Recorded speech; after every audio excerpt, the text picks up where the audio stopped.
दीक्षा मंडल का वर्णन। वृद्धवल बोली, हे ब्रह्मन, हे गुरुदेव, आपने परम कल्याणप्रद अनश्वर पुराण को संक्षेप और विस्तार दोनों ही विधियों से मुझे सुनाया। फिर भी हे प्रभु, सांब के प्रति मेरा संशय अभी भी दूर नहीं हो सका। हे महाभाग, हे महामुनि, आप उसे मुझे बताएं। महात्मा भास्कर द्वारा परम धर्मात्मा वे सांब किस प्रकार दीक्षित किए गए, ये आप मुझे बताएं। वशिष्ठ बोले, मन को एकाग्र करके और मनोवृत्ति को सम्यक रूप से व्यवस्थित करके परम श्रद्धा से युक्त होकर उस अभीष्ट विषय को मुझसे सुनो। हे राजन, अब इस पुराण का जो उत्तर भाग भास्कर द्वारा उद्दिष्ट किया गया है, उस श्रेष्ठ दीक्षा मंडल को मैं तुम्हें बता रहा हूं। हे महाबाहु, सांब के लिए जो उपदेश सूर्य ने दिया, उस महामंडल नाम वाले मंत्र से विभूषित तत्व को मैं तुम्हें बता रहा हूं। यथा व्यवस्थित स्थान से निकलकर पहले क्रमशः दक्षिण, पूर्व, पश्चिम और उत्तर में भूमि का शोधन करना चाहिए। पूर्व दिशा में भूमि शोधन करने पर सदा विजय होती है और अटल धन की प्राप्ति होती है। दक्षिण दिशा में शोधन से शत्रुओं का निधन और मित्रों का लाभ होता है। पश्चिम दिशा में भूमि शोधन करने पर शत्रुओं की वृद्धि होती है और रोग मिलता है। सोम की दिशा में भूमि शोधन करने पर शांति एवं पुत्र की प्राप्ति होती है और प्रजा मानसिक दुख से विहीन होकर प्रसन्न रहती है। अग्नि की दिशा शोषण करने वाली कही गई है। दक्षिण पश्चिम दिशा पाप मिश्रित है। वायु की दिशा अव्यवस्था देने वाली तथा ईशान की दिशा ज्ञान प्रदान करने वाली है। अपनी अपनी इच्छा के अनुसार दत्त चित्त होकर साधक लोग दोष युक्त भूमि को लांघ कर निरूपित स्थान वाली पृथ्वी का शोध करते हैं। नीचे रत्नी मात्र खोद करके और चारों ओर 25 अंगुल खोद कर स्थान को समतल बनाकर सर्वप्रथम उस पर पानी बहा देना चाहिए। सर्वप्रथम उस स्थान पर ढाक अथवा गूलर के समान पवित्र बांस गाड़ देना चाहिए। चारों तरफ की भूमि को भली भांति समतल और सुंदर बना देना चाहिए। शांत चित्त होकर गूलर की लकड़ी का हल बनाकर और सोने का फाल लगाकर उस जमीन को जोते। उसके उपरांत समतल करके चूने के लोप से लेप कर देना चाहिए। तदुपरांत लाल चंदन के जल से तथा पंचगव्य से सींचना चाहिए। लाल चंदन से ही लेप किए जाने का विधान है। ऐसा प्रयत्न करना चाहिए कि भूमि चिटकने ना पाए। चिटकने पर भूमि दूषित हो जाती है और यदि वह नीचे रह गई हो तो दरिद्रता होती है। यदि कहीं उठी रह गई हो अथवा उसमें छेद हो गई हो तो समस्त आपत्तियों को ले आने वाली होती है। इस प्रकार मन को आह्लादित करने वाली पवित्र पृथ्वी को समुचित करके यत्न पूर्वक उसकी रक्षा करनी चाहिए।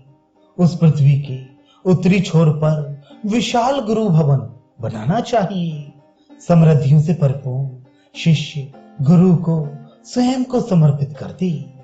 गुरु विशुद्ध कुल में पैदा हुआ हो, वेद वेदार्थ में पारंगत हो, आत्म विद्या में निरत हो, इंद्रियों का दमन किए हो, देवताओं और ब्राह्मणों में भक्ति रखने वाला हो, सन्यासी हो और वेद त्रयी में वेद मार्ग का अनुसरण करने वाला हो, मानव धर्म को जानने वाला हो, ब्राह्मण हो, त्रिकालवेत्ता हो, इसी प्रकार का गुरु होना चाहिए। अब इसके आगे सर्वश्रेष्ठ शिष्यों के विषय में कहूंगा।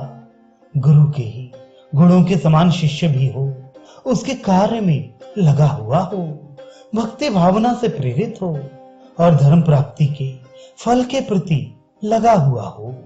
ऐसे व्यक्तियों को छोड़ देना चाहिए जो हीन जाति के हों नास्तिक हो, अपवित्र हो, देवता, ब्राह्मण अथवा गुरु की सर्वदा निंदा करते हो। जिस व्यक्ति की सगुण अथवा निर्गुण भक्ति प्रतिष्ठित हो, वही व्यक्ति तत्वज्ञ गुरु द्वारा अनुग्राही होता है। महामंडल वेत्ता आचार्य जहां बैठते हैं, वहीं जगतपति लोकनाथ सूर्य निवास करते हैं। उस प्रदेश में पवित्र जनपद होते हैं, प्रजाएं उपद्रव विहीन होती हैं। वहां के नरादेव कृतकृत्य होकर आदर प्राप्त करते हैं। इस प्रकार समस्त दीक्षाओं से समन्वित, समस्त वेदों से पवित्र, गृह शास्त्रों से युक्त वह व्यक्ति परम ज्ञान को जानकर तथा सर्वार्थ साधक अविकल्प और विकल्प योग को समझकर कन्या द्वारा काते गए सूत से अथवा मंदार की सुई से तिहरे गए सूत्र को लपेटे, जिसमें कि न गांठे हों और न बाल इत्यादि मिले हुए हों। देवसत्व इस मंत्र द्वारा 3 बार उच्चारण करके तिहरे हुए सूत्र को सूर्य को समर्पित करें। इसके बाद कार्य प्रारंभ करें। सोने का पात्र सर्वप्रथम लेकर तदनंतर चांदी और गूलर का पात्र क्रमशः लेकर दिग देवताओं को क्रमानुसार अर्घ्य प्रदान करें। तदुपरांत नारायण नाम वाले परमात्मा तथा तेजवान सूर्य को अर्घ्य पात्र निवेदित करें। इसी क्रम से धूप दिखाए और सुसंस्कृत बलि कर्म करें। कर्म सिद्धि के लिए 3 मीठी वस्तुओं से युक्त तिलों का हवन करें। हवन का मंत्र इस प्रकार है: ओम परमात्मा इंद्र के लिए स्वाहा, ओम शुचिमती अग्नि के लिए हविष्य प्रदान, ओम धर्मात्मा यमराज के लिए हविष्य प्रदान, ओम कालात्मक नकृत्य के लिए हविष्य प्रदान, ओम स्पर्शात्मा वायु के लिए हविष्य दान, ओम अमृतात्मा चंद्रमा के लिए हविष्य प्रदान, ओम ज्ञानात्मा ईशान के लिए हविष्य प्रदान, ओम तेजो रूप उस श्रेष्ठ परमात्मा की हम शरण में जाते हैं, वह हमें तेजस्वी बनाए। हे राजन, महामंडल से उत्पन्न इस पवित्र महामंत्र को जो निरंतर स्मरण करते हैं, वे द्विजों के लिए हितकारी होते हैं। इसे शरीर मंडल का महामंत्र कहा गया है। इसीलिए प्राचीन ऋषियों द्वारा मंडल का महत्व बताया गया है। 8 अंगुल की कर्णिका होनी चाहिए और उसी के बराबर केसर, कर्णक और केसर के ही बराबर पद्म होना चाहिए। पद्म के बराबर द्वार होना चाहिए और प्रकोष्ठ द्वार के बराबर होना चाहिए। विधि को प्रकोष्ठ के बराबर होना चाहिए। यही मंडल की स्थिति है। गायत्री मंत्र से चारों ओर मंत्रित सूर्य मंडल का चित्र सफेद, लाल, पीला, हरा अथवा काला बनाना चाहिए। चारों ओर बाहर से मंडल की आकृति 8 हाथ की होनी चाहिए। उसके आधे भाग में मध्यवापी के समान पुर का चित्र बनाना चाहिए और उसके भीतर 12 पत्रों से विभूषित कमल बनाना चाहिए। विधान जानने वाले को उन्हीं पत्रों में सूर्य की 12 मूर्तियों को बिठाना चाहिए। पुनः एक वर्ग का निर्माण करके उसमें वज्र, शक्ति, दंड, खड्ग, पाश, पताका, गदा, त्रिशूल यथोचित रूप से बनाना चाहिए। नर, विश्वात्मक, शंभु, नमस्कार, वशटकृत, संबुद्ध, विश्वकर्ता, निष्कल, ज्ञान संभव, मान, उन्मान, महान सत्व ये आधारभूत 12 जगन्नाथ बताए गए हैं। वेदों के 12 मंत्रांश सूर्य देवता की 12 मूर्तियां हैं जो इस प्रकार हैं: अभिशवे, विष्णु धाम छंदो, मनोज्योति, चतवारी श्रृंग आदि, ते प्राणाई आदि, अग्निमीड़े आदि, ईशेत्वा ऊर्जे आदि, अग्नि आर्याही आदि, शवनो देवी आदि, कृत्यवासा आदि तथा ब्रह्म यज्ञानम आदि। इन सबके बीच में महाकली कल्पिका, प्रबोधिनी, नीलांबरा, धनांतस्था और अमृता नाम से प्रसिद्ध मूर्ति का निर्माण होना चाहिए। शुक्ल, जयंत, विजय, अनेक वर्ण, हुताशन, हुतार्ची, व्यापक, ये 7 सूर्य के अश्व बताए गए हैं। इन सब के लिए इस प्रकार यज्ञ करना चाहिए। ओम हारिणी के लिए स्वाहा, ये इड़ा है। ओम विहारिणी के लिए स्वाहा, ये सुषुम्ना है। ओम आनंदा के लिए स्वाहा, ये बिंदु है। ओम भावनी के लिए स्वाहा, ये संज्ञा है। ओम मोहिनी के लिए स्वाहा, ये प्रमर्दनी है। ओम ज्वलनी के लिए स्वाहा, ये प्रकर्षणी है। ओम तापनी के लिए स्वाहा, ये महाकाली है। ओम कल्पा के लिए स्वाहा, ये कल्पिका है। ओम क्रुद्धा के लिए स्वाहा, ये प्रबोधनी है। ओम मृत्यु के लिए स्वाहा, ये नीलांबरा है। ओम हरारती के लिए स्वाहा, ये घना है। ओम द्रुम के लिए स्वाहा, ये शुक्ला है। ओम शुद्ध के लिए स्वाहा, ये जयंत है। ओम महाघूरण के लिए स्वाहा, ये विजय है। ओम चित्र के लिए स्वाहा, ये अनेक वर्ण है। ओम रुद्र के लिए स्वाहा, ये हुताशन है। ओम संबलित के लिए स्वाहा, ये हुतार्ची है। ओम महाशिखा के लिए स्वाहा, ये व्यापक है। ओम ज्वलित चंड लोचन के लिए स्वाहा, ये सारथी के स्थान पर बैठा अरुण है। इस प्रकार शास्त्र पूर्वक पूरे सूर्य मंडल का आलेखन करके यज्ञ कुंड में पहले से ही प्रतिष्ठित की गई अग्नि में पुनः संस्कार करी। गायत्री मंत्र का पाठ करके परिसमोहन और उपलेपन करी। शन्नो भवन्तु वनस्पत, इस उल्लेखन बिंदु के द्वारा, अवेक्षण बिंदु द्वारा, अध्यक्षर से इस प्रकार इस अग्नि की स्थापना करना उत्तम होता है। उसके मध्य में प्रणव होना चाहिए। अग्नि क्रिया करके तब पूर्वोक्त विधि से 12 नाम वाले दूध मिश्रित हवन सामग्री का हवन करे और आधी हवन सामग्री गायत्री मंत्र से अभिमंत्रित करके अग्नि में प्रदान करे। पहले बताए गए मंत्र द्वारा सबको हविष्य देना चाहिए। यज्ञ के अंत में अन्न ग्रहण करके गुरुदेव की पूजा करे। गुरु की पूजा विशेष प्रकार से कहे गए विधान के अनुसार करनी चाहिए।